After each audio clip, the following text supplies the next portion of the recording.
కర్ణుడు మరణించిన తర్వాత తన రథసారథి శల్యుడు ఖాళీ రథాన్ని తోలుకొని దుర్యోధనుడి దగ్గరికి వెళ్లాడు. కౌరవ సైన్యమంతా కాకావికలై చెల్లా చెదురైపోయింది. దాంతో దుర్యోధనుడు కృంగిపోయాడు. కర్ణుడితో వెళ్లిన రథం, ఎన్నో ఆశలు పెట్టుకున్న రథం కర్ణుడు లేకుండా ఒక్కటే తిరిగి వచ్చింది.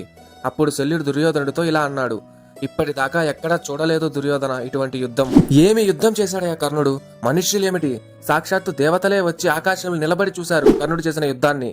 అంత గొప్ప యుద్ధం చేశాడు. ఇన్ని శాపాలు ఉండి కూడా అరివీర భయంకరుడే యుద్ధం చేశాడు. అన్నిటికన్నా గొప్ప విషయం ఏమిటంటే ఆయన చేసిన యుద్ధానికి కృష్ణార్జునులు కూడా తెల్లబోయి తడబడ్డారు.